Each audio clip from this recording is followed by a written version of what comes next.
യാത്രയെക്കുറിച്ചാണ് ഇന്ന് പ്രസംഗിക്കുന്നത്. അള്ളാഹുവിൻ്റെ വിശുദ്ധമായ ഖുർആൻ പറഞ്ഞു, നിങ്ങൾ യാത്ര ചെയ്യണം. യാത്രയ്ക്ക് വലിയ പ്രാധാന്യം നൽകുന്നുണ്ട്. യാത്ര ചെയ്യണമെന്നാണ് ഖുർആൻ പറഞ്ഞത്.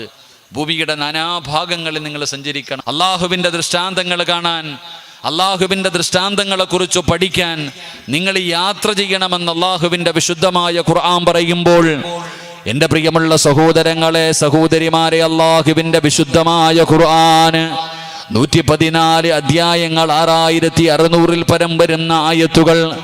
ആ പരിശുദ്ധമായ ഖുർആൻ സൂറത്തുൽ ബഖറ മുതൽ സൂറത്തുൻ നാസ് വരെയുള്ള 114 അധ്യായങ്ങളിലൂടെ ഞാനും നിങ്ങളും കണ്ണോടിച്ചു നോക്കിയാൽ ആ ഖുർആനിൽ ഒരുപാട് ചരിത്രങ്ങൾ കാണാം, ഒരുപാട് മുന്നറിയിപ്പുകളും താക്കീതുകളും ഗുണപാഠങ്ങളും.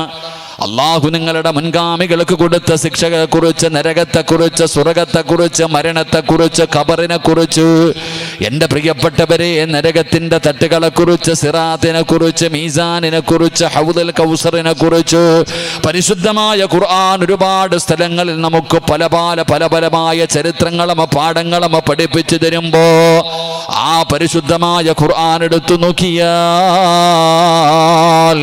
ഒരു മനോഹരമായ ചരിത്രം കാണാം.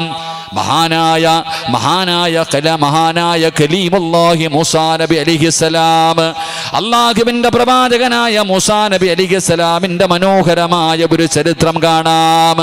എൻ്റെ പ്രിയപ്പെട്ടവരെ, ഫിർഔനിൻ്റെ കൊട്ടാരത്തിൻ്റെ അകത്ത് വളരെ സന്തോഷത്തോടെ ജീവിച്ചിരുന്ന മഹാനായ കലീമുല്ലാഹി മൂസാ നബി അലൈഹിസ്സലാം അവിടുന്ന് പടച്ചവനെ അബദ്ധത്തിൽ ഒരു മനുഷ്യനെ തല്ലുകയാണ്. ബനു ഇസ്രായേലിൽപ്പെട്ട ഒരു മനുഷ്യനെ വളരെ ക്രൂരമായ രീതിയിൽ അവിടുന്ന് പീഡിപ്പിക്കുന്നത് കണ്ടപ്പോ, എൻ്റെ പ്രിയപ്പെട്ടവരെ, മൂസാ നബി അലൈഹിസ്സലാമിൻ്റെ ചരിത്രം അറിയുമല്ലോ. ഒരു മനുഷ്യനെ യഥാ അവിടുന്ന് തല്ലുകയാണ്. ആ തല്ലുകൊണ്ട് ആ മനുഷ്യൻ മരണപ്പെട്ടു പോയി. അവസാനം മൂസാ നബി അലൈഹിസ്സലാം ഫിർഔനിൻ്റെ കൊട്ടാരത്തിൽ നിന്ന് മദീന എന്ന് പറയുന്ന നാട്ടിലേക്ക് പരിശുദ്ധമായ ഖുർആൻ സൂറത്തുൽ ഖസസിന്റെ 22 മുതലുള്ള 28 വരെയുള്ള ആയത്തുകൾ, ആ ആയത്തുകളിൽ അല്ലാഹു സുബ്ഹാനഹു വ തആല മൂസാ നബി അലൈഹിസ്സലാം അതാ മദീന എന്ന് പറയുന്ന രാജ്യത്തേക്ക് പോയ ചരിത്രം ഇങ്ങനെ വിശദീകരിക്കുകയാണ്. മൂസാ നബി നാട് വിട്ടുപോയ ചരിത്രമുണ്ടല്ലോ. ഫിർഔനിന്റെ കൊട്ടാരത്തിൻ്റെ അകത്ത് ജീവിച്ചിരുന്ന മഹാനായ മൂസാ നബി അലൈഹിസ്സലാം അവസാനം ഈജിപ്തിൽ നിന്ന്, എൻ്റെ പ്രിയപ്പെട്ട സഹോദരങ്ങളെ, മദീന എന്ന് പറയുന്ന ഒരു നാട്ടിലേക്ക് നാട് വിട്ടുപോയ ഒരു ചരിത്രം അള്ളാഹുവിൻ്റെ ഖുർആൻ പഠിപ്പിക്കുന്നുണ്ട്. ആ ചരിത്രം പറഞ്ഞു തരുന്ന ചില ഗുണപാഠങ്ങളുമുണ്ട്. അള്ളാഹു പഠിക്കാൻ ഭാഗ്യം നൽകുമാറാകട്ടെ. മൂസാ നബി അലൈഹിസ്സലാം വലിയ കോപമുള്ള, പെട്ടെന്ന് ദേഷ്യം വരുന്ന പ്രവാചകനാണ് മൂസാ നബി അലൈഹിസ്സലാം. വല്ലാത്ത ആരോഗ്യവുമാണ് മൂസാ നബിക്ക്. നിങ്ങളുടെ മൂസാ നബിയുടെ ചരിത്രം എടുത്ത് വായിച്ചു നോക്ക്. സാക്ഷാൽ അസ്റായീലിൻ്റെ കണ്ണുവരെ അടിച്ചു പൊട്ടിച്ച പ്രവാചകനാ മഹാനായ കലീമുല്ലാഹി മൂസാ നബി അലൈഹിസ്സലാം. ആരുടെ കണ്ണടിച്ചു പൊട്ടിച്ചു? ആരുടെ കണ്ണടിച്ചു പൊട്ടിച്ചു? സഹീഹുൽ ബുഖാരിയിൽ ഹദീസ് കാണാം, ഞാൻ വെറുതെ പറഞ്ഞതല്ല. അസ്റായീൽ അലൈഹിസ്സലാമിൻ്റെ കണ്ണുവരെ തല്ലിപ്പൊട്ടിച്ചിട്ട് അസ്റായീൽ അള്ളാഹിനടുക്കെ പോയി പരാതി പറഞ്ഞ ചരിത്രം നമുക്ക് ഹദീസിൽ കാണാം. അപ്പോൾ പ്രവാചകന്മാരിൽ പെട്ടെന്ന് കോപം വരുന്ന ആളാണ്. എന്താ ആരോഗ്യം, ഒരടിക്ക് ഒരാൾ മരിച്ചു പോകണമെങ്കിൽ ആ ആരോഗ്യത്തെക്കുറിച്ചൊന്ന് ചിന്തിച്ച് നോക്കിക്കേ. അള്ളാഹു നമുക്കും ആഫിയത്തുള്ള ദീർഘായുസ് നൽകി അനുഗ്രഹിക്കുമാറാകട്ടെ. ആ മൂസാ നബി അലൈഹിസ്സലാം, എൻ്റെ പ്രിയപ്പെട്ട സഹോദരങ്ങളെ, മദീന എന്ന് പറയുന്ന നാട്ടിലേക്ക് മൂസാ നബിയുടെ മുന്നിലേക്ക് ഒരാൾ ജനത വന്നിട്ട് പറഞ്ഞു കൊടുത്തു, മൂസാ, ഫിർഔനിൻ്റെ കിങ്കിരന്മാർ, ഫിർഔനിൻ്റെ അനുയായികൾ നിന്നെ പിടിക്കാൻ വരുന്നുണ്ട്, വേണമെങ്കിൽ രക്ഷപ്പെട്ടുകൊള്ളാൻ. ഇട്ടിരുന്ന വസ്ത്രത്തോടെ മൂസാ നബി അലൈഹിസ്സലാം അവിടെ നിന്ന് നാടുവിടുകയാണ്. മദീന എന്ന് പറയുന്ന സ്ഥലത്തേക്ക് നാടുവിടുകയാ. ആ നാടുവിടുന്നതിനെ കുറിച്ച് പരിശുദ്ധമായ ഖുർആൻ അവിടുന്ന് പരിചയപ്പെടുത്തുമ്പോൾ ആ യാത്രയിൽ നിന്ന് നമുക്ക് പഠിക്കാൻ കഴിയുന്ന പാഠമെന്താ? അല്ലാഹുവിന്റെ വിശുദ്ധമായ ഖുർആൻ, വലമ്മാ തവജ്ജഹ തിൽഖാഅ മദിയന ഖാല അസാ റബ്ബി അയ്യഹ്ദിയനി സവാഅ സബീൽ. അല്ലാഹുവിന്റെ വിശുദ്ധമായ ഖുർആൻ അതാ മഹാനായ കലീമുല്ലാഹി മൂസാ നബി അലൈഹിസ്സലാം മദീന എന്ന് പറയുന്ന സ്ഥലത്തിന്റെ നേരെ തിരിഞ്ഞു നിന്നപ്പോ ആ മദീന എന്ന് പറയുന്ന നാട്ടിലേക്ക് തിരിഞ്ഞു നിന്നിട്ട് മൂസാ നബി അലൈഹിസ്സലാം പടച്ച റബ്ബിന്റെ മുന്നിലേക്ക് കൈകൾ ഉയർത്തിയിട്ട് ഖാല അസാ റബ്ബി അയ്യഹ്ദിയനി സവാ അസ്സബീൽ അല്ലാഹുവിനോട് ദുആ ചെയ്യുന്ന പടച്ച റബ്ബേ എന്റെ രക്ഷിതാവായ അല്ലാഹ് ശരിയായ മാർഗത്തിലേക്ക് നീ എന്നെ നയിക്കണേ അല്ലാഹ്. മഹാനായ മൂസാ നബി അലൈഹിസ്സലാം അവിടെ നിന്ന് ഒരു നാട്ടിൽ നിന്ന് മറ്റൊരു നാട്ടിലേക്ക് നാട് കടക്കുമ്പോ അവിടെ നിന്ന് പടച്ച റബ്ബിന്റെ ദർബാറിലേക്ക് തന്റെ യാത്ര തുടങ്ങുന്നതിന് മുമ്പ് അല്ലാഹുവിന്റെ ദർബാറിലേക്ക് ഇരു കരങ്ങൾ ഉയർത്തിയിട്ട് അല്ലാഹുവിനോട് ദുആ ചെയ്യുന്നു അല്ലാഹ് ശരിയായ മാർഗത്തിലേക്ക് നീ എന്നെ നയിക്കണേ അല്ലാഹ്. എന്റെ പ്രിയപ്പെട്ടവരെ മൂസാ നബി അലൈഹിസ്സലാം അവിടെ നിന്ന് യാത്ര തിരിച്ചത് മദീന എന്ന് പറയുന്ന നാട്ടിലേക്കാണ്. അവിടെ നിന്ന് യാത്ര തിരിച്ചത്. അവിടെ നിന്ന് ആ യാത്ര തുടങ്ങുന്ന സമയത്ത് അഭയാർത്ഥിയായി സ്വന്തം നാട്ടിൽ നിന്ന് മൂസാ നബി അലൈഹിസ്സലാം അവിടെ നിന്ന് വിളിച്ചു പോകുമ്പോ എന്റെ പ്രിയപ്പെട്ടവരെ അതാ നാടിനെ കുറിച്ചറിയില്ല, നാട്ടുകാരെ കുറിച്ചറിയില്ല, ആ നാടുമായിട്ടൊരു ബന്ധവുമില്ല. തന്റെ കണ്ണിന്റെ മുന്നിൽ കാണുന്ന നാട്ടിലേക്ക് മഹാനായ മൂസാ നബി അലൈഹിസ്സലാം അവിടെ നിന്ന് യാത്ര തിരിക്കുമ്പോ അല്ലാഹുവിനോട് പറഞ്ഞത് എന്തെന്നറിയുമോ? അല്ലാഹുവിനോട് പറയുന്ന പടച്ച റബ്ബേ എനിക്ക് നേരായ മാർഗം കാണിച്ചു തരണേ അല്ലാഹ്. അവിടെ നിന്ന് ദുആ ചെയ്തുകൊണ്ടാണ് ഇതിന്റെ യാത്ര തുടങ്ങുന്നത്. അവിടെ നിന്ന് പടച്ച റബ്ബിനോട് ദുആ ചെയ്തിട്ടാണ് അവിടെ നിന്ന് യാത്ര തുടങ്ങുന്നത്. എന്റെ പ്രിയപ്പെട്ടവരെ ഈ ചരിത്രത്തിൽ നിന്ന് നമുക്ക് പഠിക്കാൻ കഴിയുന്ന ഒന്നാമത്തെ കാര്യം എന്താ? അതാ സത്യവിശ്വാസികൾ മനസ്സിലാക്കേണ്ട ഒരു കാര്യം എന്തെന്നറിയുമോ? ഏതൊരു കാര്യത്തിന് വേണ്ടി ഇറങ്ങി പുറപ്പെടുമ്പോഴും ഏതൊരു വിഷയത്തിന് വേണ്ടി നീ ഇറങ്ങുന്ന സമയത്ത് നീ മനസ്സിലാക്കേണ്ട ഒന്നാമത്തെ കാര്യം എന്താ? നിന്റെ കഴിവ് കൊണ്ടല്ല, നിന്റെ പ്രവർത്തനങ്ങൾ കൊണ്ടല്ല. നീ മനസ്സിലാക്കേണ്ട ഒന്നാമത്തെ കാര്യം എന്തെന്നറിയുമോ? അല്ലാഹുവാണ് നിന്റെ കാര്യങ്ങൾ നടത്തി തരുന്നത്. പടച്ച റബ്ബാണ് നിന്റെ കാര്യങ്ങൾ നടത്തി തരുന്നത്. ആ ബോധം നിനക്കുണ്ടാകണം. അതുകൊണ്ട് നീ ഏത് കാര്യത്തിനിറങ്ങുമ്പോഴും അല്ലാഹുവിനോട് ദുആ ചെയ്ത് സഹായം ചോദിച്ചിട്ട് വേണം പോകേണ്ടതെന്ന് അല്ലാഹുവിന്റെ പ്രവാചകൻ നബി മുഹമ്മദ് മുസ്തഫ സല്ലല്ലാഹു അലൈഹി വസല്ലമ തങ്ങൾ പഠിപ്പിക്കുകയാ. പരിശുദ്ധമായ ഖുർആൻ മൂസാ നബി അലൈഹിസ്സലാമിന്റെ ചരിത്രം പറയുമ്പോൾ അവിടെ നിന്ന് മൂസാ നബിയുടെ ചരിത്രത്തിൽ നിന്ന് പഠിക്കേണ്ട ഒന്നാമത്തെ പാഠം, ഒരു അന്യനാട്ടിലേക്ക് യാത്രയ്ക്ക് വേണ്ടി ഇറങ്ങുന്ന മൂസാ നബി അലൈഹിസ്സലാം അല്ലാഹുവിനോട് ദുആ ചെയ്തു, പടച്ചോനെ നീ എന്നെ സഹായിക്കണേ അല്ലാഹ്, എനിക്ക് ശരിയായ വഴി നീ കാണിച്ചു തരണേ തമ്പുരാനെ. അല്ലാഹുവേ നീ എന്നെ സഹായിക്കണം, എൻ്റെ കയ്യിലൊന്നുമില്ല, ഞാൻ കഴിവില്ലാത്തവനാ. എൻ്റെ കയ്യിലൊന്നുമില്ല, ഞാൻ കഴിവില്ലാത്തവനാ. അതുകൊണ്ട് നീ എന്നെ സഹായിക്കണേ എന്ന് അല്ലാഹുവിനോട് ദുആ ചെയ്തിട്ടാ മൂസാ നബി അലൈഹിസ്സലാം യാത്ര തുടങ്ങിയത്. അല്ലാഹു നമുക്ക് ഈമാൻ നൽകുമാറാകട്ടെ. നമ്മളും അങ്ങനെയാകണം. ഏതൊരു കാര്യമാകട്ടെ, ഏതൊരു വിഷയമാകട്ടെ, അത് ബിസിനസ് ആകട്ടെ, യാത്രയാകട്ടെ, കച്ചവടമാകട്ടെ, ഏതൊരു വിഷയത്തിലേക്ക് ഇറങ്ങുമ്പോഴും നമ്മൾ അല്ലാഹുവിനോട് ദുആ ചെയ്തിട്ട് വേണം നമ്മൾ ഓരോരുത്തരും ഇറങ്ങാൻ. അല്ലാഹു നമുക്ക് ഭാഗ്യം നൽകുമാറാകട്ടെ. നമ്മൾ ഏതെങ്കിലും ഒരു കാര്യത്തിൽ എങ്ങനെ ചെയ്യാറുണ്ടോ? അവിടെയാ ചോദ്യം. വീട്ടിൽ വന്നിട്ട് ഉസ്താദിൻ്റെ അടുക്ക വന്നിട്ട് പറയും, തങ്ങളുടെ അടുത്ത് വന്നിട്ട് പറയും, തങ്ങളെ ദുആ ചെയ്യണം, ആകെ പ്രയാസമാ, ബിസിനസ് മൊത്തവും പോയി, കച്ചവടം മുഴുവനും തകർന്നു, ലക്ഷങ്ങളുടെ കടമ, വീട് വെച്ചിട്ട് സമാധാനമില്ല, അടിയും വഴക്കുമാ, ബഹളമാ, പ്രശ്നമാ, കുടുംബജീവിതം, കല്യാണം കഴിച്ചിട്ട് പെണ്ണും പിള്ള അങ്ങനെ, ഭർത്താവ് ഇങ്ങനെ, പടച്ചവനെ മക്കളെ കിട്ടിയിട്ട് മക്കൾ കാരണം കണ്ണുനീര് കുടിയാ, എന്തു നോക്കിയാലും പ്രശ്നങ്ങൾ. അള്ളാഹു പരിഹരിച്ചു തരുമാറാകട്ടെ. ആമീൻ പറ. അള്ളാഹു പരിഹരിച്ചു തരുമാറാകട്ടെ. എടോ, ഇന്ന് ഈ ഇരിക്കണ ഓരോരുത്തരും വഴുത് കേൾക്കാനാണോ വന്നേ? അല്ല. ഇരിക്കണ നമ്മളെല്ലാവരും വഴുത് കേൾക്കാനല്ല വന്നത്. ഈ മജ്‌ലിസിലിരിക്കുന്ന ഓരോ മനുഷ്യനും പറയാൻ നൂറുകണക്കിന് പ്രയാസങ്ങളുണ്ട്. നൂറുകണക്കിന് പ്രയാസങ്ങൾ. ചിരിക്കുന്നുണ്ടെങ്കിലും ഹൃദയത്തിൻ്റെ അകത്തുള്ള വേദനയെക്കുറിച്ച് നമ്മൾ പുറത്തു പറയുന്നില്ല. കാണുമ്പോൾ ചിരിക്കുന്നുണ്ട്, മനുഷ്യൻ്റെ ഹൃദയം ഉരുകിക്കൊണ്ടിരിക്കുകയാ, സമാധാനമില്ല. ഇന്ന് ലോകത്ത് കിട്ടാത്ത ഒരു കിട്ടാക്കനിയാണ് സമാധാനം. അള്ളാഹു നമുക്ക് ഈമാൻ നൽകുമാറാകട്ടെ. അള്ളാഹു സമാധാനം നൽകി അനുഗ്രഹിക്കുമാറാകട്ടെ. ലോകം തിരയുന്നത് സമാധാനം എവിടെ നിന്ന് കിട്ടുമെന്നാ. എവിടെ നിന്നാണ് സമാധാനം കിട്ടുന്നത്? പണം കൊടുത്തു വാങ്ങാൻ പറ്റുന്ന ഒന്നാണോ സമാധാനമല്ല.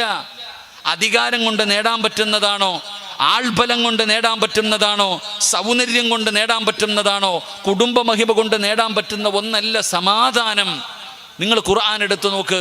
അള്ളാഹുവിൻ്റെ പരിശുദ്ധമായ ഖുർആൻ പഠിപ്പിക്കുന്നുണ്ട് സമാധാനം കിട്ടാനുള്ള വഴി. അള്ളാഹുവിൻ്റെ ഖുർആൻ പറഞ്ഞു, നിങ്ങൾക്ക് ഓരോരുത്തർക്കും മനോഹരമായ വീടുകളാണ് റോഡിൻ്റെ രണ്ടു ഭാഗത്തും. ഈ കാണുന്ന നിങ്ങളുടെ ഈ ചെറിയ നാട് റോഡിലൂടെ വരുമ്പോൾ രണ്ടു ഭാഗത്തും ലക്ഷങ്ങൾ ചെലവഴിച്ചു പണിത വീടുകൾ. ഏറ്റവും കൂടിയ വിലപ്പെട്ട സാധനങ്ങൾ കൊണ്ടുവന്ന്, ഫർണിച്ചറുകൾ കൊണ്ടുവന്ന്, ഗ്രാനൈറ്റ് കൊണ്ടുവന്ന് മനോഹരമായ രീതിയിൽ കൊട്ടാരം പോലെയുള്ള വീട് പണിത് നിങ്ങളുടെ ഓരോരുത്തരുടെയും ബെഡ്റൂം കണ്ടാൽ 5 സ്റ്റാർ ഹോട്ടലുകൾ പോലും തോറ്റുപോകുന്ന രീതിയിൽ ലക്ഷങ്ങൾ ചെലവഴിച്ച് നിങ്ങൾ വീട് വെച്ചിട്ടുണ്ട്. അള്ളാഹു പറഞ്ഞത് എന്തെന്നറിയുമോ? വല്ലാഹു ജഅല ലക്കും മിൻ ബുയൂത്തിക്കും സഖന. വീട് സമാധാനം തരുന്ന ഒരിടമാ. വീട് സമാധാനം തരുന്ന ഒരിടമാ. എൻ്റെ പ്രിയപ്പെട്ട സഹോദരങ്ങളെ, നിങ്ങൾ ചിന്തിക്ക്. കഷ്ടപ്പെട്ട് ഒരു വീട് വെച്ചിട്ട് ആ വീടിൻ്റെ അകത്ത് സമാധാനത്തോടെ നിങ്ങൾക്ക് ഉറങ്ങാൻ പറ്റുന്നുണ്ടോ? അള്ളാഹു നമുക്ക് ഈമാൻ നൽകുമാറാകട്ടെ. അല്ല പറഞ്ഞതെന്താ? വീട് സമാധാനം തരുമെന്ന. വീട് സമാധാനം തരുമെന്ന. ഊട്ടിയാണെങ്കിലും കൊടൈക്കനാലാണെങ്കിലും എവിടെ കറങ്ങാൻ പോയാലും എവിടെ പോയാലും നമ്മൾ എന്തു പറയും? പടച്ചവനെ വീട്ടിലൊന്ന് തിരിച്ചെത്തിയിരുന്നെങ്കിൽ സന്തോഷമായേനെ. നമ്മളെവിടെ പോയാലും അവസാനം എന്തു പറയും? നമ്മുടെ വീട്ടിലൊന്ന് തിരിച്ചു വന്നിരുന്നെങ്കിൽ നമുക്കൊരു സന്തോഷം, ഒരു സമാധാനം. അപ്പം ഖുർആൻ പറഞ്ഞു, വീട് സമാധാനം തരുന്ന ഇടമ. കിട്ടുന്നുണ്ടോ ഇല്ലേ? നിങ്ങൾ ആലോചിക്ക്. അള്ളാഹു ഈമാൻ നൽകുമാറാകട്ടെ. 2 ഖുർആൻ പറഞ്ഞു, വിവാഹം കഴിച്ചാൽ സമാധാനം കിട്ടും. അള്ളാഹുവിൻ്റെ വിശുദ്ധമായ ഖുർആൻ പറയുന്നു, വിവാഹം കഴിച്ചാൽ സമാധാനം കിട്ടും. കല്യാണം കഴിച്ചാൽ സമാധാനം കിട്ടും. അള്ളാഹു നൽകി അനുഗ്രഹിക്കുമാറാകട്ടെ. ഉണ്ടോ? അതൊരു വല്ലാത്ത ചോദ്യമാണ്, നെഞ്ചത്ത് കുത്തുന്ന ചോദ്യമാണ്. വിവാഹം കഴിച്ചാൽ സമാധാനം കിട്ടുമെന്ന് ഖുർആൻ പറയുന്നുണ്ട്. നിങ്ങളെന്ത് പറയണത്? പടച്ചോനെ ഉസ്താദെ, എന്ന് കല്യാണം കഴിച്ചോ അന്നത്തോടുകൂടി ആ സമാധാനം ജീവിതത്തിൽ നിന്ന് പോയി. അള്ളാഹു കാത്തുരക്ഷിക്കുമാറാകട്ടെ. വിവാഹം കഴിച്ചിട്ട് സമാധാനം ഉണ്ടോ? പറയടോ, ഉണ്ടോ? അള്ളാഹു നൽകി അനുഗ്രഹിക്കുമാറാകട്ടെ. അള്ളാഹു നൽകി അനുഗ്രഹിക്കുമാറാകട്ടെ. കല്യാണം കഴിച്ചവരൊക്കെ ഒന്ന് കൈവക്കിക്കേ. നമ്മൾ ചോദിച്ചത് മനസ്സിലായില്ലേ? ചിലരൊക്കെ കൈ പൊങ്ങണില്ല. അണ്ണാ രംഗം ഓർക്കാം. പൊക്കോ ആപ്പ. വിവാഹം കഴിച്ച് രണ്ടാമതിന് പെണ്ണ് കെട്ടിക്കാനാണോ എന്നാ? അല്ല, നീ എന്ത് കെട്ടാനാ ഈ പ്രായത്തിൽ? അള്ളാഹു ആഫിയത്തുള്ള ദീർഘായുസ് നൽകുമാറാകട്ടെ. ദുനിയാവിലെ ഭാര്യയെ, ഇവിടെ കല്യാണം കഴിച്ച വിവാഹം കഴിച്ച നിന്റെ ഭാര്യയെ സ്വർഗത്തിലും ഭാര്യയായിട്ട് കിട്ടാൻ ആഗ്രഹമുണ്ടോ? ഉണ്ടോ? ഒന്ന് കൈ പൊക്കിക്കേ. നേരത്തെ പൊക്കിയ പല കൈ ഇപ്പം പൊങ്ങിയെന്നറിയണ്ട. അതാ ഞാൻ പറഞ്ഞേ. പലരും കൈ പൊക്കണില്ല. കാരണം എന്തേ? ഉസ്താദെ, ഇവിടെ തന്നെ സഹിക്കാൻ പറ്റണില്ല, ഇനി സ്വർഗത്തിലുണ്ടോയെന്നാണ് ചോദിക്കണേ. സ്റ്റേജിലിരുന്ന് ആരും പൊക്കിയില്ലയോ? ലൈവ് കണ്ടുകൊണ്ടിരിക്കുന്നുണ്ട്. വീട്ടിൽ പോകുമ്പോൾ ചോദിക്കും, എന്തേ പൊക്കാഞ്ഞെന്ന്. അള്ളാഹു ഈമാൻ നൽകും. തങ്ങളെ വിട്ടാൽ അള്ളാഹു ആഫിയത്തുള്ള ദീർഘായുസ് കൊടുക്കുമാറാകട്ടെ. അപ്പോൾ 2 ഞാൻ എന്താ പറഞ്ഞ, കല്യാണം കഴിച്ച സമാധാനം കിട്ടും. ഉണ്ടോ? അള്ളാഹു നമുക്ക് ഈമാൻ തരുമാറാകട്ടെ. 3 ഖുർആൻ പറയുകയാ, മക്കളുടെ മുഖത്ത് നോക്കിയാ സന്തോഷമുണ്ടാകും, സമാധാനം. മക്കളുടെ മുഖത്ത് നോക്കിയാൽ സമാധാനം കിട്ടും. നമ്മുടെ മക്കളുടെ മുഖത്ത് നോക്കിയാൽ ഉള്ള സമാധാനം പോകും. അള്ളാഹു കാക്കുമാറാകട്ടെ. അല്ലേ? സ്വന്തം മക്കളുടെ മുഖത്ത് നോക്കുമ്പോൾ അന്യവൻ്റെ ഒരു കുട്ടിയെ കണ്ട ചെള്ളയെ പിടിക്കുക, കവളി പിടിക്കും, മോനെ സുഖമാണോടാ, എന്തൊരു ചിരി കളി. വല്ലവൻ്റെ മക്കളെ കണ്ട, സ്വന്തം മക്കളെ കണ്ട എങ്ങനെ സമാധാനം കിട്ടാനാ? പടച്ചവനെ തലയിൽ കുരുവിക്ക് കൂടുവെച്ചതുപോലെ കുറച്ച് മുടി, പിന്നെ കഴുത്തിലും കയ്യിലും ചരടും, അതുപോലെ തന്നെ കുറേ തൊടലും, പിന്നെ ഒരു കീറിയ പാൻറ്റും. അള്ളാഹു ആയാലും അവൻ്റെ കോലം കണ്ടാൽ തന്നെ അള്ളാഹുവേ, പടച്ചവൻ നമ്മുടെ മക്കളെ കാത്തുരക്ഷിക്കുമാറാകട്ടെ. ഇതൊരു സങ്കടം എന്നറിയോ? സ്വന്തം മകന് പണ്ട് ആ പോകുന്ന കുട്ടി ഇന്ന അബൂബക്കർ ഹാജിയുടെ മകനാ, അല്ലെങ്കിൽ ഇന്ന ആളുടെ മകന അന്തസ്സോടെ പറയാൻ ധൈര്യം. ഇന്നോ ഹാജിയാരുടെ മോൻ്റെ കോലം കണ്ടോടാ. പടച്ചവനെ, പള്ളിയുടെ മുന്നിൽ ഇരുന്നിട്ട്, പണ്ട് പള്ളിയുടെ മുന്നിൽ ഇരുന്നിട്ട് കാരണവന്മാർ പറയും അത് അബൂബക്കറിൻ്റെ മകനാ, അൽഹംദുലില്ലാ, നല്ലവൻ, 5 നേരം നിസ്കാരെല്ലാം. ഇന്ന് ചോദിക്കുന്നത് ആരടാ? അബൂബക്കറിൻ്റെ മോനോ? എന്താ ഇങ്ങനെ നടക്കണേ? എന്താ ഇങ്ങനെ നടക്കണേ? വാപ്പാനോട് പണ്ടുള്ളവർ പറയും, ഇവൻ എൻ്റെ മകനാണ് എന്ന് വാപ്പയും ഉമ്മയും അഭിമാനത്തോടെ പറയും. ഇവൻ എൻ്റെ മകനാ, ഇവൻ എൻ്റെ മകളാ. ഇന്ന് വാപ്പായ്ക്ക് തന്നെ പറയാൻ പേടിയ കാരണം അങ്ങനത്തെ കോലത്തിലാണ് മക്കൾ നടക്കുന്നത്. അള്ളാഹു കാത്തുരക്ഷിക്കുമാറാകട്ടെ. എൻ്റെ പ്രിയപ്പെട്ടവർ, ഇതിൻ്റെയൊക്കെ വിഷയം ഞാൻ പറഞ്ഞു വന്നത്, ഏത് കാര്യം ചെയ്യാൻ വേണ്ടി തീരുമാനിച്ചാലും ആദ്യം ചെയ്യേണ്ടത് അള്ളാഹുവിൻ്റെ മുന്നിൽ 2 റക്അത്ത് നിസ്കരിക്കണം. ഞാൻ പറഞ്ഞതല്ല, മഹാനായി നബി മുഹമ്മദ് മുസ്തഫ സല്ലല്ലാഹു അലൈഹി വസല്ലമ തങ്ങൾ പറഞ്ഞു, അള്ളാഹുവിൻ്റെ മുന്നിൽ ബറക്കത്തുണ്ടാകുന്ന. ഉസ്താദേ, എനിക്ക് കച്ചവടം, കട തുടങ്ങി ബറക്കത്തില്ല, വീട് കെട്ടി ബറക്കത്തില്ല, സമാധാനമില്ല, സന്തോഷമില്ല. എങ്ങനെ ഉണ്ടാകാനാ? തുടക്കം തന്നെ പിഴച്ചില്ലേ? അള്ളാഹു കാത്തിരക്ഷിക്കുമാറാകട്ടെ. അതുകൊണ്ട് ഇനിയെങ്കിലും നിങ്ങൾ ശ്രദ്ധിക്ക് എൻ്റെ പ്രിയപ്പെട്ട സഹോദരങ്ങളെ. മഹാനായ ആദരവായ പ്രവാചകൻ നബി മുഹമ്മദ് മുസ്തഫ സല്ലല്ലാഹു അലൈഹി വസല്ലമ തങ്ങളുടെ മുന്നിലേക്ക് ഒരു സ്വഹാബി കടന്നു വരികയാണ്. അള്ളാഹുവിൻ്റെ പ്രവാചകന്റെ മുന്നിലേക്ക് കടന്നു വന്നു. യാ റസൂലല്ലാഹ്, അള്ളാന്റെ നബിയേ, ഞാനൊരു പുതിയ കച്ചവടം തുടങ്ങാൻ പോവുകയാണ്, ഞാനൊരു പുതിയ ബിസിനസ് തുടങ്ങാൻ പോവുകയാണ്. നബിയേ, ഞാൻ ആദ്യമായിട്ട് എന്തേ ചെയ്യേണ്ടത്? അള്ളാഹുവിൻ്റെ പ്രവാചകന്റെ മുന്നിൽ ഒരു ചെറുപ്പക്കാരനായ സ്വഹാബി വന്ന് ചോദിക്കുമ്പോ റസൂലുള്ളാഹ് പറഞ്ഞു കൊടുത്ത മറുപടി എന്തെന്നറിയുമോ?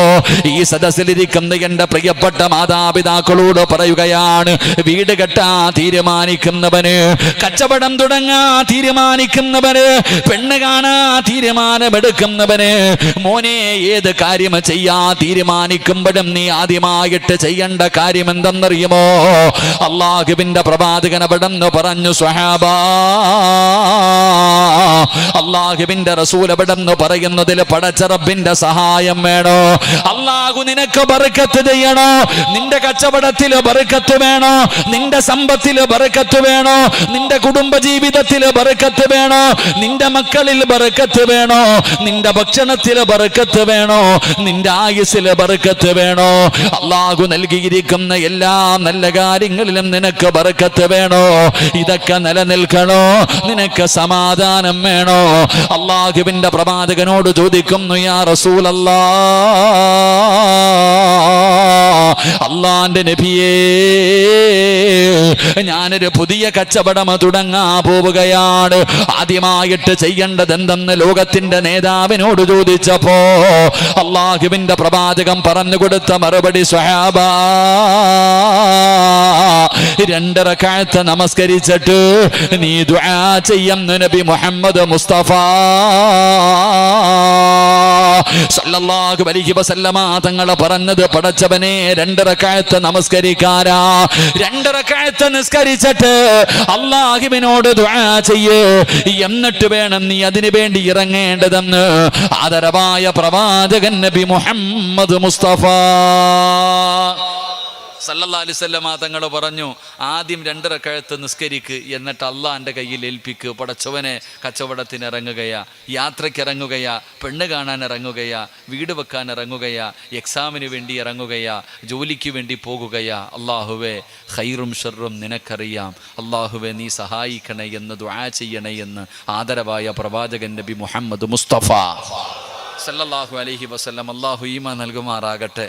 നിസ്കരിച്ചിട്ടുണ്ടോ എന്ന് ആദ്യം എല്ലാവരും ഒന്ന് ചിന്തിച്ച് നോക്കുക. ഏതെങ്കിലും ഒരു കാര്യത്തിന് വേണ്ടി ഇറങ്ങുമ്പോൾ നിസ്കരിച്ചിട്ടുണ്ടോ, ദുആ ചെയ്തിട്ടുണ്ടോ? അതുകൊണ്ടൊക്കെയാണ് ഹജ്ജിന് പോകുന്നവർ പള്ളിയിൽ വന്ന് നിസ്കരിച്ച് ദുആ ചെയ്തിട്ട് പോകുന്നത്. ഏത് കാര്യമാണെങ്കിലും അങ്ങനെ, ഏതൊരു കാര്യമാണെങ്കിലും പ്രത്യേകിച്ച് യാത്ര എന്ന് പറയുന്നത് എന്തെന്നറിയുമോ? അതൊരു ശിക്ഷയാണെന്ന് നബിയുനാ റസൂലുള്ളാഹി. യാത്ര എന്ന് പറയുന്നത് തന്നെ ഒരു അദാബ, അതൊരു ശിക്ഷയാ, അല്ലാതെ കറക്കമല്ലടോ. ഈ യാത്ര എന്ന് പറയുന്നത് തന്നെ ഒരു ശിക്ഷയാ. അതുകൊണ്ടാണ് യാത്രക്കാരൻ്റെ ദുആയ്ക്ക് ഇജാബത്ത് ഉണ്ടല്ലോ, യാത്രക്കാരൻ്റെ ദുആയ്ക്ക് ഉത്തരമുണ്ടല്ലോ. അത്രയും കഷ്ടപ്പാടാ യാത്ര എന്ന് പറയുന്നത്. രാവിലെ ഞാൻ വീട്ടിൽ നിന്ന് ഇന്ന് 8:30 ഇറങ്ങി 6:30 വരെ യാത്ര ചെയ്തു. പടച്ചോനെ, ഇനി ഇന്ന് രാത്രി അത് കഴിഞ്ഞ് ഇതുപോലെ തിരിച്ചു പോകണം. എന്തൊരു ബുദ്ധിമുട്ടാ ശരീരത്തിൻ്റെ. പിന്നെ ആകെ ഒരു സമാധാനം, അൽഹംദുലില്ലാ, നല്ല കാര്യത്തിന് വേണ്ടിയാണല്ലോ. അള്ളാഹു സ്വീകരിക്കുമാറാകട്ടെ, അള്ളാഹു സ്വീകരിക്കുമാറാകട്ടെ. അള്ളാഹുവിൻ്റെ ബിന്നിൽ ബിസ്മില്ലാഹി തവക്കൽതു അലല്ലാഹ് എന്ന റബ്ബിനെ കുടുംബത്തെ ഏൽപ്പിച്ച് ദുആ ചെയ്തുകൊണ്ട് നമ്മൾ യാത്ര തുടങ്ങണം. അപ്പോൾ മഹാനായ മൂസാ നബി അലൈഹിസ്സലാം മദീന എന്ന് പറയുന്ന നാട്ടിലേക്ക് പോകുമ്പോൾ ആദ്യമായിട്ട് യാത്ര തുടങ്ങുന്നതിന് മുമ്പ് അള്ളാഹുവിനോട് പറഞ്ഞു, പടച്ചവനെ, എനിക്ക് നീ വഴി കാണിച്ചു തരണം, എനിക്ക് ശരിയായ മാർഗം നീ കാണിച്ചു തരണം, എനിക്കറിയാത്ത ഒരു നാട്ടിലേക്ക് ഞാൻ പോകുകയാ, എന്നെ നീ സഹായിക്കണേ എന്ന് ആദ്യം ദുആ ചെയ്ത് റബ്ബിനെ ഏൽപ്പിച്ചിട്ടാ പോയത്. അള്ളാഹു നമുക്ക് ഈമാൻ നൽകുമാറാകട്ടെ, അള്ളാഹു നമുക്ക് ഈമാൻ നൽകുമാറാകട്ടെ. എൻ്റെ പ്രിയപ്പെട്ടവരെ, പണ്ടങ്ങനാണ്. ഏത് വിഷയമുണ്ടെങ്കിലും ഏത് കാര്യമുണ്ടെങ്കിലും നിസ്കരിച്ച് ദുആ ചെയ്തിട്ടാ പോകുക. കച്ചവടമാണെങ്കിലും, ഈ പ്രായമുള്ളവർക്കൊക്കെ അറിയാം, കച്ചവടമാണെങ്കിലും ഏത് കാര്യമാണെങ്കിലും നിസ്കരിച്ചിട്ടാ പോകാറ്. അതുപോലൊരു കാര്യമാണ് സദക്കം കൊടുക്കുന്നത്. അള്ളാഹു ഈമാൻ നൽകുമാറാകട്ടെ. നമ്മളൊക്കെ കണ്ടിട്ടില്ലേ, സ്കൂളിൽ പോകുന്ന കുട്ടികൾ എക്സാമിന് പോകുമ്പോൾ സദക്ക കൊടുക്കും. പണ്ടൊരുന്നുണ്ട്, വീട്ടിൽ ആദ്യം ഒരു തെങ്ങ് വെച്ചു, വീട്ടിലൊരു തെങ്ങ് വെച്ചു, തേങ്ങ കളിച്ചാൽ ആദ്യത്തെ തേങ്ങ പള്ളിക്കുള്ളതാ. ഞങ്ങളുടെ നാട്ടിലൊക്കെ ഒരു കോഴിയെ വെച്ച് വിരിച്ചാൽ ഒരു കോഴി പള്ളിക്കുള്ളതാ. ഇന്നൊക്കെ ഉണ്ടോ? ഇന്ന് അതിനെ കൂടെ വെട്ടി നമ്മൾ തിന്നും. അള്ളാഹു ഈമാൻ തരുമാറാകട്ടെ. ആരാ ഇതൊക്കെ കൊടുക്കണത്? പണ്ടങ്ങനെ ഉണ്ടായിരുന്നു, കാരണം അതിലൊക്കെയായിരുന്നു ബർക്കത്ത്. ഇന്നതൊക്കെ നഷ്ടപ്പെട്ടു പോയി. അള്ളാഹു നമുക്ക് ഈമാൻ നൽകുമാറാകട്ടെ. അപ്പം ഈ ചരിത്രം പഠിപ്പിച്ചു തരുന്ന ഒന്നാമത്തെ പാഠം, ഏതൊരു കാര്യത്തിനിറങ്ങുമ്പോഴും അള്ളാഹുവിനോട് ദുആ ചെയ്തിട്ട് വേണം ഇറങ്ങാൻ. അള്ളാഹു ഭാഗ്യം നൽകുമാറാകട്ടെ, അള്ളാഹു ഭാഗ്യം നൽകുമാറാകട്ടെ. എൻ്റെ പ്രിയപ്പെട്ട സഹോദരങ്ങളെ, മൂസാ നബി അലൈഹിസ്സലാം അല്ലാഹുവിനോട് ഒന്നാമതായി ഖുർആൻ പറയുന്നു, വലമ്മാ തവജ്ജഹ തിൽഖാ മദിയൻ ഖാല അസാ റബ്ബി അയ്യഹ്ദിയനി സവാ അസ്സബീൽ. മൂസാ നബി അലൈഹിസ്സലാം അല്ലാഹുവിൻ്റെ ദർബാറിലേക്ക് കൈകൾ ഉയർത്തിയിട്ട് ദുആ ചെയ്തിട്ടാണ് ഇറങ്ങിയത്. അതുകൊണ്ട് പ്രിയപ്പെട്ട പെങ്ങള്, ഇനിയുള്ള കാര്യങ്ങളിലുമെങ്കിലും നിങ്ങൾക്ക് സൂക്ഷിക്കാൻ കഴിയണം. നിങ്ങൾ എന്തിനിറങ്ങിയാലും അല്ലാഹുവിനോട് ദുആ ചെയ്യണേ. അല്ലാഹുവിനെ ഏൽപ്പിച്ചിട്ടാണ് ഇറങ്ങുന്നത്, അല്ലാതെ നിന്റെ മക്കളുടെ കഴിവ് കൊണ്ടല്ല, നിന്റെ മക്കളുടെ കഴിവ് കൊണ്ടല്ല. എല്ലാ കാര്യങ്ങളും അല്ലാഹുവാണ് നിയന്ത്രിക്കുന്നത്. അതുകൊണ്ട് നിയന്ത്രിക്കുന്ന അല്ലാഹുവിന്റെ കയ്യിൽ നിന്റെ കാര്യങ്ങളെ ഏൽപ്പിച്ചിട്ട് നീ പോകണേ എന്ന് അല്ലാഹുവിന്റെ വിശുദ്ധ ഖുർആൻ. രണ്ടാമതായിട്ട് എന്റെ പ്രിയപ്പെട്ടവരെ, ഖുർആൻ ഇവിടെന്ന് പറയുകയാ, വലമ്മാ വറദ മാ മദിയൻ വജദ അലൈഹി ഉമ്മത്തും മിനന്നാസ് യസ്കൂന വവജദ മിൻ ദൂനിഹിം ഇംറഅതൈനി തദൂദാൻ ഖാല മാ ഖതബുകുമാ ഖാലതാ ലാ നസ്കീ ഹത്താ യുസ്തിറ الرعاء وأبونا شيخنا كبير. എന്റെ പ്രിയപ്പെട്ടവരെ, അല്ലാഹുവിന്റെ പരിശുദ്ധമായ ഖുർആൻ പറയുകയാണ്, മഹാനായ കലീമുല്ലാഹി മൂസാ നബി അലൈഹിസ്സലാം മദീനയിലെ ജനാസയത്തിന്റെ അടുക്കലേക്ക് കടന്നു ചെല്ലുകയാണ്. എന്റെ പ്രിയപ്പെട്ടവരെ, മൂസാ നബി അലൈഹിസ്സലാം അതാ ഒരാഴ്ചയോളം അവിടെ നിന്ന് കഷ്ടപ്പെട്ട് യാത്ര ചെയ്യുകയാണ്.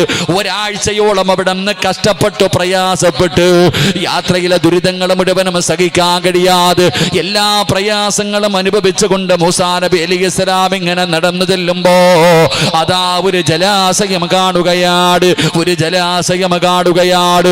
പടച്ചവനെ, ആടുകളുമായിട്ട് ജനങ്ങളെ കടന്നു വന്നിട്ട്, ആടുകളുമായി കടന്നു വന്ന് ജനങ്ങൾ അവരുടെ ആടുകൾക്ക് കൊടുക്കുവാനുള്ള വെള്ളം ഇങ്ങനെ ശേഖരിച്ചു കൊണ്ടിരിക്കുകയാണ്. ആണുങ്ങളും പെണ്ണുങ്ങളും ഇങ്ങനെ തിരക്ക് കൂട്ടുകയാണ്. എല്ലാവരും വെള്ളം കോരുന്നതിന് വേണ്ടിയുള്ള പരിശ്രമങ്ങൾ നടത്തിക്കൊണ്ടിരിക്കുമ്പോ മഹാനായ കലീമുല്ലാഹി മൂസാ നബി അലൈഹിസ്സലാം അവിടെ നിന്നൊരു കാഴ്ച കാണുകയാണ്. പടച്ചവനെ, രണ്ട് പെൺകുട്ടികൾ ആട്ടും കൂട്ടവുമായിട്ട് ഇങ്ങനെ മാറി നിൽക്കുകയാണ്. രണ്ട് പെൺകുട്ടികളുണ്ടല്ലോ, അവരവരുടെ ആടുകളുമായിട്ട് അവിടെ നിന്നിങ്ങനെ മാറി നിൽക്കുകയാണ്. അവർ തിരക്ക് കൂട്ടുന്നില്ല, അവര് വെള്ളം കോരാ പോകുന്നില്ല. പടച്ചവനെ, അവരിങ്ങനെ മാറി നിൽക്കുകയാണ്, അവരൊറ്റയ്ക്ക് ഇങ്ങനെ മാറി നിൽക്കുകയാണ്. മൂസാ നബി അലൈഹിസ്സലാം അവരുടെ രംഗം കണ്ടപ്പോ അവരോട് ചോദിച്ചു, നിങ്ങൾ എന്തേ വെള്ളം കോരാ പോകാത്തത്? എല്ലാവരും കോരിക്കൊണ്ട് പോകുന്നല്ലോ, എല്ലാവരും വെള്ളമെടുത്തു കൊണ്ട് പോകുകയാണല്ലോ, രണ്ട് പെൺകുട്ടികളായ നിങ്ങൾ മാത്രം എന്തിനാണ് മാറി നിൽക്കുന്നത്? ആ സമയത്ത് അവര് പറഞ്ഞത് എന്തെന്നറിയോ? ഇവര് മാറാതെ ഞങ്ങൾക്ക് അവിടെ പോയി വെള്ളമെടുക്കാൻ കഴിയില്ല, ഇവര് മാറാതെ ഞങ്ങൾക്ക് അവിടെ പോയി വെള്ളമെടുക്കാൻ കഴിയില്ല. എന്നിട്ട് അവര് പറയുകയാ, ഞങ്ങളുടെ പിതാവാകട്ടെ ഞങ്ങളുടെ പിതാവാകട്ടെ ഒരു പ്രായം ചെന്ന മനുഷ്യനാ. ആ രണ്ട് പെൺകുട്ടികൾ പറയുന്നു ഞങ്ങളുടെ പിതാവാണെങ്കിൽ ഒരു പ്രായം ചെന്ന മനുഷ്യനാണ്. എന്റെ പ്രിയപ്പെട്ടവരെ, മൂസാ നബി അലൈഹിസ്സലാം അവിടെ നിന്ന് കാണുകയാണ്. രണ്ട് പെൺകുട്ടികൾ മാത്രം അവരുടെ ആടുകളുമായി മാറി നിൽക്കുന്നു. മറ്റുള്ളവർ മുഴുവനും, ആരോഗ്യമുള്ളവർ മുഴുവനും പടച്ചവനെ തിക്കും തിരക്കും കൂട്ടി വെള്ളം അവരുടെ ആടുകൾക്ക് കൊടുക്കുകയും ശേഖരിക്കുകയും ചെയ്യുകയാണ്. മൂസാ നബി ചോദിച്ചു, നിങ്ങൾ പോകുന്നില്ലേ? നിങ്ങളുടെ വീട്ടിൽ ആണുങ്ങൾ ആരുമില്ല? ആ സമയത്ത് ആ പെൺകുട്ടികൾ പറയുന്നു, ഞങ്ങൾക്ക് പ്രായം ചെന്ന ഒരു പിതാവേ ഉള്ളൂ, ഞങ്ങൾ അതിന്റെ ഇടയിലേക്ക് പോകുന്നില്ല എന്ന് പറഞ്ഞുകൊണ്ട് അവർ രണ്ടുപേരും മാറി നിൽക്കുമ്പോ എന്റെ പ്രിയപ്പെട്ടവരെ, മൂസാ നബി അലൈഹിസ്സലാം അവരോട് പറയുകയാ. മൂസാ നബി അലൈഹിസ്സലാം അവരോട് പറഞ്ഞു, ഞാൻ നിങ്ങളെ സഹായിക്കട്ടെ. എന്തുകൊണ്ടാണ് പെൺകുട്ടികൾ വെള്ളം കോരാ പോകാതെ മാറി നിന്നത്? അവർക്ക് ലജ്ജയുണ്ടായിരുന്നു. ആണുങ്ങളുടെ ഇടയിലേക്ക് കയറി പോകാൻ അവർക്ക് ലജ്ജയുള്ള കാരണം അവര് രണ്ടുപേരും എല്ലാവരും പോകുന്നത് വരെ കാത്തു നിൽക്കുകയാ. മഹാനായ മൂസാ നബി അലൈഹിസ്സലാം അവരോട് ചോദിച്ചു, ഞാൻ നിങ്ങളെ സഹായിക്കട്ടെ, ഞാൻ നിങ്ങൾക്ക് വെള്ളം കോരി തരട്ടെ, നിങ്ങളുടെ ആടുകൾക്ക് വെള്ളം കോരി തരട്ടെ എന്ന് മൂസാ നബി അലൈഹിസ്സലാം അവരോട് ചോദിക്കുകയാണ്. എന്റെ പ്രിയപ്പെട്ടവരെ, എന്നിട്ട് അവരെ സഹായിക്കാ തയ്യാറാവുകയാ. അല്ലാഹുവിന്റെ പരിശുദ്ധമായ ഖുർആൻ ഈ ചരിത്രം പറയുമ്പോ നമ്മൾ പഠിക്കേണ്ട രണ്ടാമത്തെ കാര്യം എന്താ? സഹായത്തിന് ആവശ്യക്കാരായിരിക്കുന്നവരെ നമ്മളെ സഹായിക്കുന്നതിൽ നമ്മൾ ആവശ്യക്കാരായി നിൽക്കുന്ന ജനങ്ങളുണ്ടല്ലോ, അവരെ സഹായിക്കുന്നതിൽ ഒരു മുസ്ലിം ഒരിക്കലും മടി കാണിക്കാൻ പാടില്ല. ഏത് പ്രയാസത്തിന്റെ സമയത്താണെങ്കിലും, എത്ര വലിയ ബുദ്ധിമുട്ടിന്റെ സമയത്താണെങ്കിലും പടച്ചവനെ സഹായിക്കാനുള്ള ഒരു മനസ്സുണ്ടല്ലോ. സ്വന്തം പട്ടിണിയാണെങ്കിലും, പ്രയാസമാണെങ്കിലും, ദുരിതമാണെങ്കിലും മൂസാ നബി അലൈഹിസ്സലാം ഒരാഴ്ചക്കാലം അവിടെ നിന്ന് നാട് വിട്ട് യാത്ര ചെയ്ത് ഒരാളും അറിയാത്ത നാട്ടിലേക്ക് മൂസാ നബി പ്രയാസപ്പെട്ടാണ് കടന്നു വരുന്നത്. യാത്രയുടെ ദുരിതങ്ങൾ മുഴുവനും അനുഭവിച്ച് കടന്നു വരുമ്പോഴാണ് തന്റെ കണ്ണിന്റെ മുന്നിൽ രണ്ട് പാവപ്പെട്ട പെൺകുട്ടികളെ വെള്ളം കോരാൻ കഴിയാതെ പ്രയാസപ്പെട്ടുകൊണ്ട് നിൽക്കുന്നത് കണ്ടപ്പോ മൂസാ നബി അലൈഹിസ്സലാം അവരെ സഹായിക്കാൻ അവിടെ നിന്ന് തയ്യാറാവുകയാ. അല്ലാഹുവിന്റെ പരിശുദ്ധമായ ഖുർആൻ അവിടെ നിന്ന് പറയുന്നു, പ്രയാസത്തിൽ കഴിയുന്ന ഒരു മനുഷ്യനെ നിങ്ങൾ സഹായിക്കണേ. അങ്ങനെ സഹായിക്കുന്നവര് അല്ലാഹുവിന് വല്ലാത്ത ഇഷ്ടമാണെന്ന് നബി മുഹമ്മദ് മുസ്തഫ സല്ലല്ലാഹു അലൈഹി വസല്ലമ തങ്ങൾ പറയുകയാ. എടോ, മറ്റൊരു പ്രയാസത്തിൽ കഴിയുന്ന ഒരു മനുഷ്യന് അതാ സഹായിക്കുന്നത് അല്ലാഹുവിന് വലിയ ഇഷ്ടമുള്ള കാര്യമാണെന്ന് നബി മുഹമ്മദ് മുസ്തഫ സല്ലല്ലാഹു അലൈഹി വസല്ലമ തങ്ങൾ പഠിപ്പിക്കുമ്പോ അന്നിബ്നു ഉമർ റളിയല്ലാഹു തആല അൻഹു അന്ന റജുലൻ ജാഅ ഇലൻ നബി സല്ലല്ലാഹു അലൈഹി വസല്ലം ഫഖാല യാ റസൂലല്ലാഹ് അയ്യുന്നാസി അഹബ്ബു ഇലല്ലാഹ്. അല്ലാഹുവിന്റെ പ്രവാചകന്റെ മുന്നിലേക്ക് ഒരു ചെറുപ്പക്കാരനായ സ്വഹാബി കടന്നു വരികയാണ്. മുത്തുനബിയുടെ ചാരത്ത് കടന്നു വന്നിട്ട് അവിടെന്ന് ചോദിക്കുന്നു, യാ റസൂലല്ലാഹ്, അല്ലാഹുവിന്റെ നബിയേ, ജനങ്ങളിൽ വെച്ച് അല്ലാഹുവിന് ഏറ്റവും ഇഷ്ടപ്പെട്ടതാരാണ് നബിയേ? ജനങ്ങളിൽ വെച്ച് അല്ലാഹുവിന് ഏറ്റവും ഇഷ്ടപ്പെട്ട വ്യക്തി ആരാ? അല്ലാഹുവിന്റെ പ്രവാചകൻ അവിടെ പറയുകയാണ്, വയ്യുൽ അമാലി അഹബ്ബു ഇലല്ലാഹ്. ജനങ്ങളിൽ വെച്ച് അല്ലാഹുവിന് ഏറ്റവും ഇഷ്ടപ്പെട്ട ആളാരാണ്? ആരാണ് അല്ലാഹുവിന് ജനങ്ങളിൽ വെച്ച് ഏറ്റവും ഇഷ്ടപ്പെട്ടവർ? ഏത് അമലാണ് നബിയേ? എന്ത് നന്മ ചെയ്യുന്നതാണ് നബിയേ?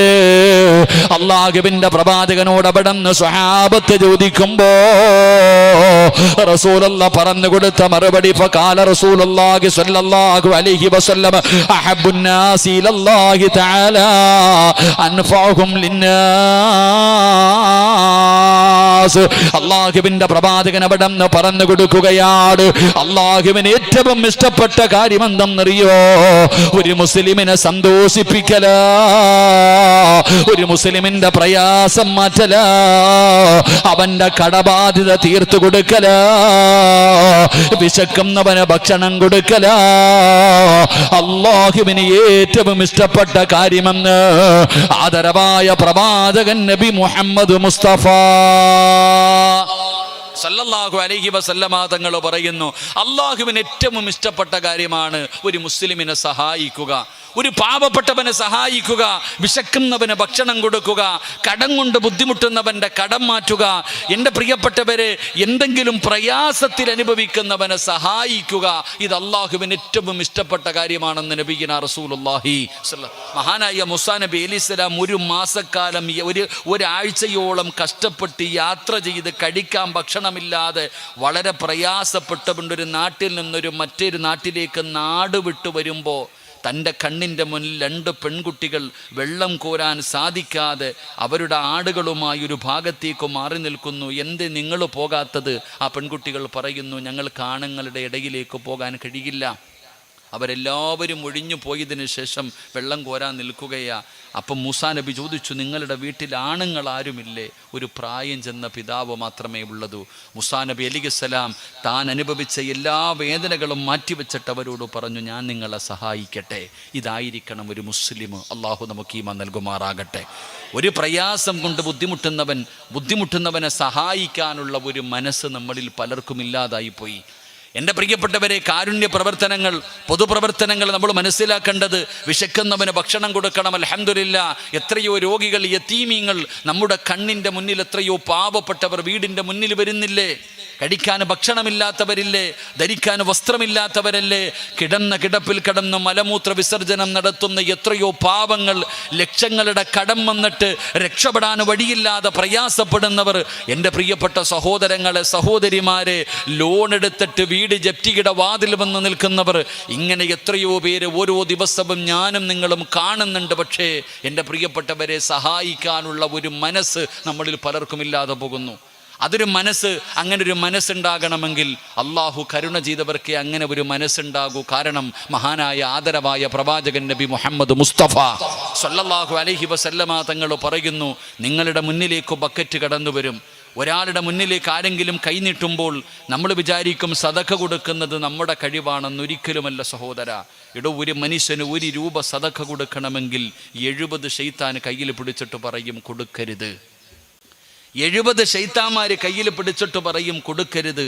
ആ 70 ശൈത്താനെ പരാജയപ്പെടുത്തിയാലേ നിനക്ക് 1 രൂപ സദഖ കൊടുക്കാൻ കഴിയൂ എന്ന് നബിയിന റസൂലുള്ളാഹി സല്ലല്ലാഹു അലൈഹി വസല്ലമ തങ്ങൾ 1 രൂപ നമ്മൾ സദഖ കൊടുക്കണമെങ്കിൽ 70 ശൈത്താനെ പരാജയപ്പെടുത്തണം എങ്കിൽ. അപ്പം നമ്മൾ മനസ്സിലാക്കേണ്ടത്, അത് അള്ളാഹു മനസ്സു കൊടുത്തവർക്ക് മാത്രമേ ഇത് കഴിയൂ. പാവപ്പെട്ടവരെ സഹായിക്കുക, യതീമീങ്ങളെ സഹായിക്കുക, രോഗികളെ സഹായിക്കുക, ഇങ്ങനെ സഹായിക്കാനുള്ള കാരുണ്യ പ്രവർത്തനങ്ങൾ നടത്തുവാനുള്ള ഒരു മനസ്സുണ്ടാകണമെങ്കിൽ അള്ളാഹു ഇഷ്ടപ്പെട്ടവർക്ക് മാത്രമേ കഴിയൂ. അള്ളാഹു നമുക്ക് ഈമാൻ നൽകുമാറാകട്ടെ.